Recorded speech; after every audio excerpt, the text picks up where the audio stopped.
Fala, galera! Sejam todos muito bem-vindos a mais um vídeo aqui no canal. E hoje o papo é sério, porque o clima é de decisão. O Vitória está prestes a encarar o Internacional num jogo que, sem exagero nenhum, vale uma Copa do Mundo para o torcedor rubro-negro. A situação na tabela é aquela que todo mundo já conhece. O Inter empatou em 0-0 com o Atlético Mineiro mesmo tendo um jogador a mais desde os 15 minutos do primeiro tempo. Parou nos 36 pontos. O Vitória tem 31.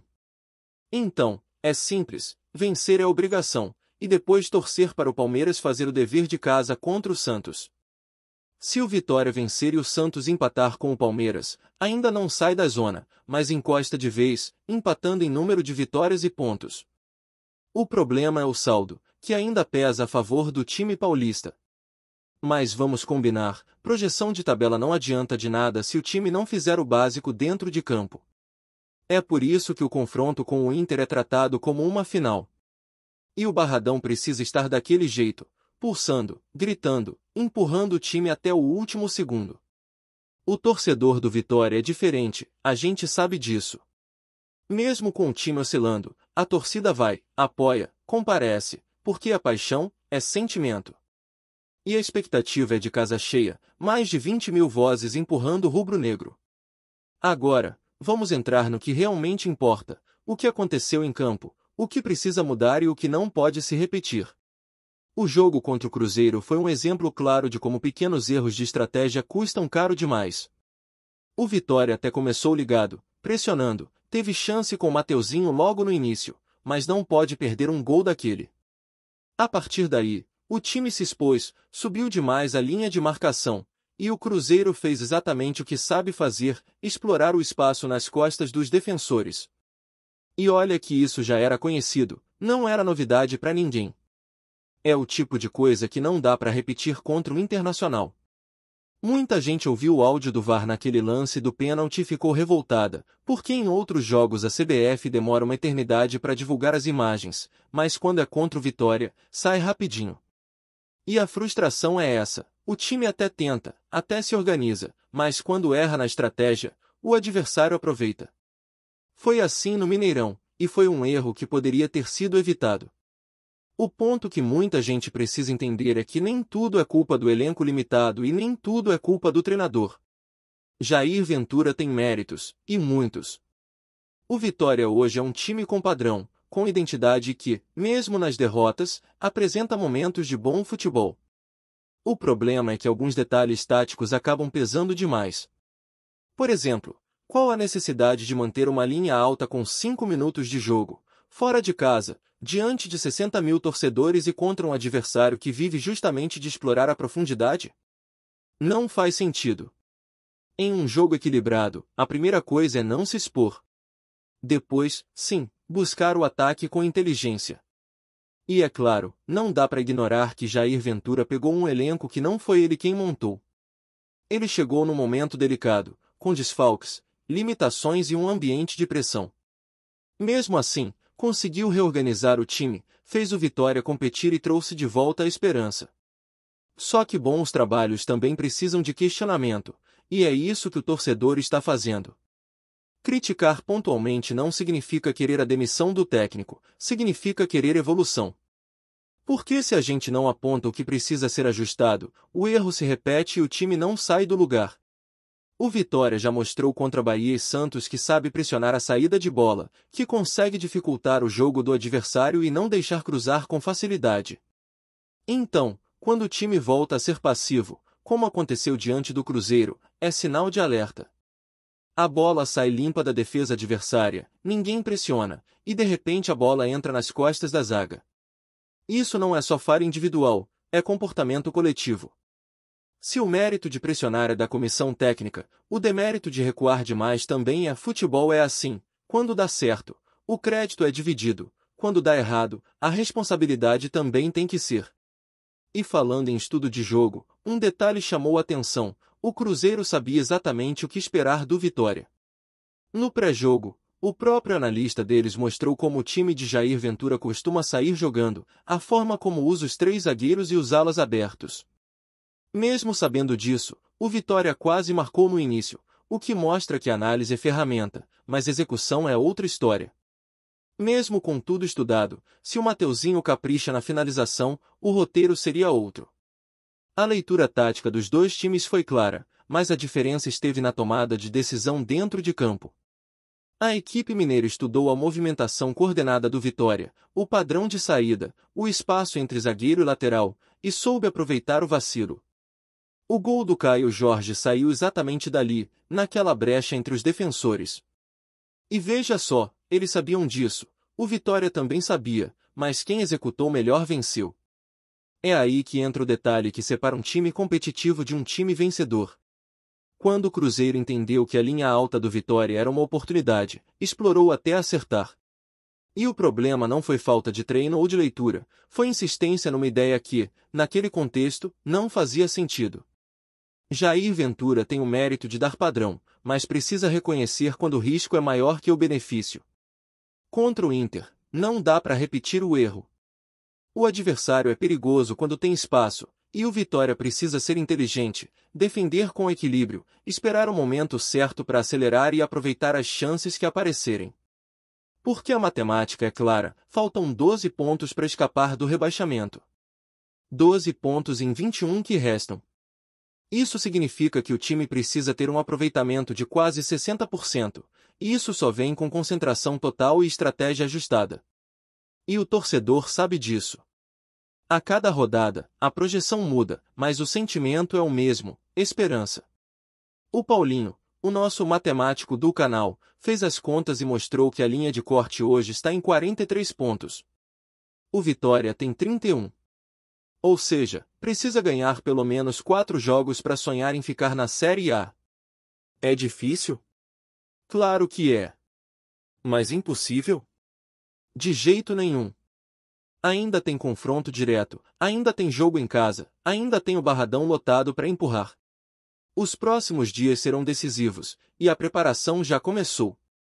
O elenco se reapresenta na segunda-feira e o foco é total. Não vai ter Zé Marcos, não vai ter Baralhas, mas Ronald volta e pode ser uma peça importante. Ramon, dificilmente joga, até porque o valor para liberar é alto demais. A tendência é manter o esquema com 3 zagueiros, William e Dudu como dupla de volantes, e Mateuzinho e Kaique Renzo na frente. A torcida quer ver um time vibrante, intenso, mas ao mesmo tempo consciente. Não dá para entregar o jogo nos primeiros minutos. O Vitória tem mostrado evolução, e isso ninguém pode negar. É um time que compete, que se doa, mas que ainda precisa de ajustes para transformar desempenho em resultado. E é justamente por isso que o jogo contra o Internacional é tão grande. É mais do que 3 pontos. É sobre provar para todo mundo que o time pode, que o elenco tem garra, que a torcida não vai desistir. Porque o Barradão vai estar pulsando, e quando essa torcida empurra, o impossível começa a parecer só uma questão de tempo. E o torcedor do Vitória já sente no ar aquele clima de decisão, aquela mistura de nervosismo e esperança que só quem vive futebol entende. Não tem mais espaço para erros bobos, o time precisa entrar ligado do primeiro ao último minuto, com foco absoluto e sangue nos olhos. Porque, convenhamos, a cada jogo que passa, o Vitória vem mostrando que tem potencial para escapar, mas ainda falta transformar essa vontade em resultado. E é justamente esse o desafio, jogar com equilíbrio, inteligência e intensidade. Contra o Internacional, não dá para se deixar envolver. O Inter vem de empate, chega pressionado, e o Vitória precisa se aproveitar disso. O Barradão tem que ser aquele caldeirão que intimida o adversário, o tipo de ambiente em que o jogador visitante sente o peso da camisa rubro-negra só de pisar no gramado. E a torcida vai comparecer, pode apostar. Mesmo com o momento delicado, o amor do torcedor não diminui. A galera sabe que o time precisa desse apoio, sabe que cada grito faz diferença. É aquele jogo em que o time e a arquibancada precisam jogar juntos. O Vitória vai precisar ser competitivo em todos os setores, porque o Internacional tem qualidade, tem jogadores perigosos, mas também tem seus pontos fracos. O time gaúcho tem dificuldade quando é pressionado no início da construção, então é hora de forçar o erro, roubar a bola e tentar surpreender. Só que isso precisa ser feito com responsabilidade, sem deixar espaço atrás. A questão tática vai ser determinante. Jair Ventura deve manter o esquema com 3 zagueiros, mas o comportamento da linha defensiva tem que mudar. Não dá para jogar com a defesa tão avançada logo no começo, especialmente sabendo que o adversário vai tentar explorar as costas dos alas. É hora de ajustar o bloco, fechar bem o meio e esperar o momento certo para acelerar. O Internacional gosta de cadenciar o jogo, então o Vitória precisa ser agressivo, principalmente nas transições. Quando recuperar a bola, tem que ir rápido, objetivo, aproveitar a velocidade dos pontas e a movimentação do Kaique Renzo, que vem sendo uma peça importante na frente. E tem também a questão da dupla de volantes. William e Dudu deram conta do recado contra o Cruzeiro, mostraram entrega e boa leitura de jogo. Dudu é aquele tipo de jogador que tenta o passe vertical, que erra tentando algo produtivo, e isso é importante num time que precisa criar mais. Já o William, mais seguro, ajuda na marcação e dá equilíbrio. Se essa dupla mantiver o nível, o Vitória ganha corpo no meio-campo, ganha sustentação e pode controlar melhor as ações. A dúvida fica por conta das alas, porque sem Cáceres, Jair Ventura pode improvisar Ronald ou manter Eric na direita. Ronald, voltando de lesão, pode dar mais profundidade, mas ainda precisa de ritmo. O que não pode acontecer de novo é o time perder o controle emocional. Em vários jogos, o Vitória até começou bem, mas quando sofre um gol, se desorganiza e demora para reagir. Contra o Internacional, a postura tem que ser diferente. Se sair atrás, é continuar acreditando, manter a intensidade e não deixar o adversário dominar as ações. A torcida vai cobrar, vai empurrar, mas dentro de campo os jogadores precisam manter a cabeça no lugar. Futebol é detalhe, e em momentos assim, o detalhe separa a salvação do desastre. A comissão técnica também precisa estar atenta às substituições.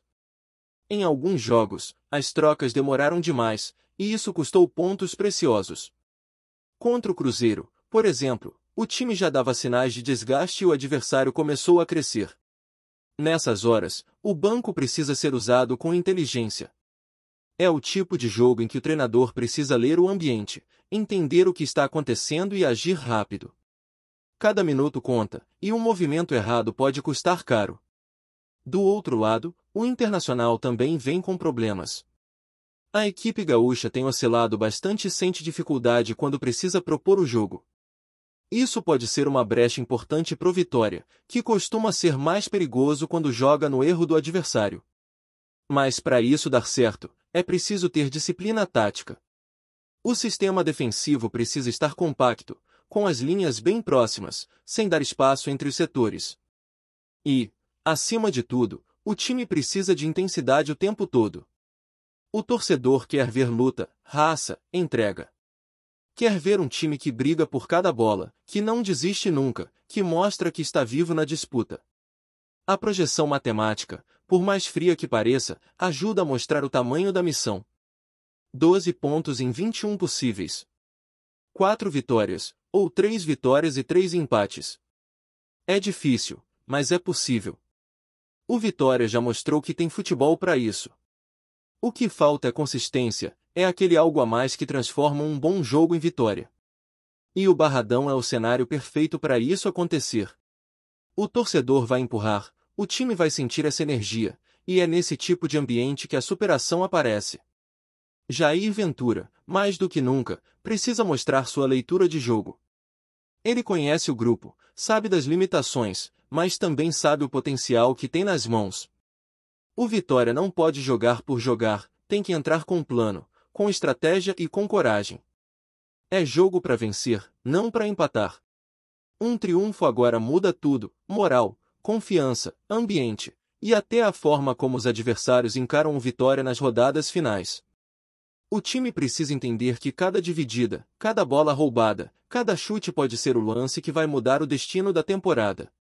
E tem um ponto que ninguém pode esquecer, o fator psicológico. A luta contra o rebaixamento é cruel, exige muito mais do que tática e técnica.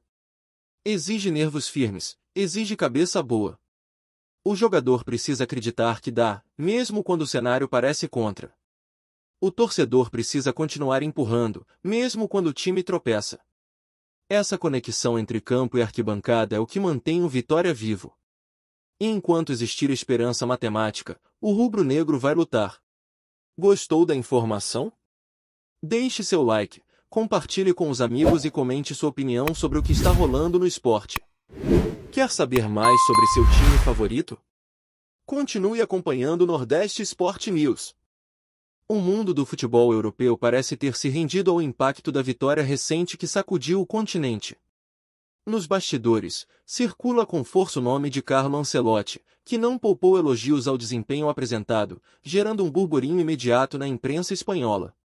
O treinador italiano, conhecido por sua carreira brilhante tanto como volante quanto à beira do campo, tem sido alvo de comentários enigmáticos e até frases bomba que mexeram com torcedores e especialistas.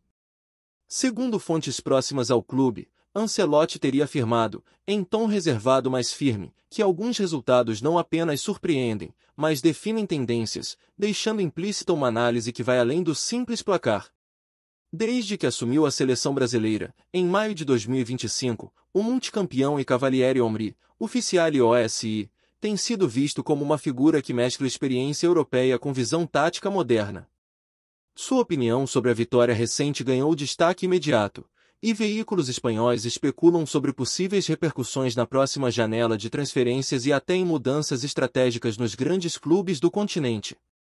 A frase atribuída a ele, ainda que ambígua, gerou debates acalorados. Estaria Ancelotti sugerindo uma revolução tática iminente ou apenas exaltando o espírito competitivo que o futebol europeu tanto reverencia? Nos círculos mais próximos à imprensa esportiva, comenta-se que a repercussão pode ter efeitos diretos em negociações e até na postura de técnicos rivais.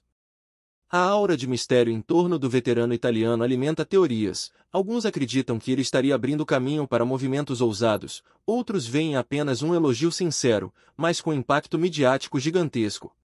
De qualquer forma, o burburinho já tomou conta das redes sociais e fóruns de discussão, com torcedores espanhóis e brasileiros debatendo cada nuance da declaração. O que é certo é que, enquanto o continente reage e a imprensa tenta decifrar cada palavra, Carlo Ancelotti mantém seu estilo inconfundível, direto, enigmático e, acima de tudo, capaz de provocar movimentações inesperadas no tabuleiro do futebol europeu. Obrigado por assistir ao Nordeste Sport News. Se você quer estar sempre atualizado sobre o que acontece no futebol do Nordeste, inscreva-se no canal e junte-se à nossa torcida. Até a próxima, e que venham mais vitórias para os nossos times!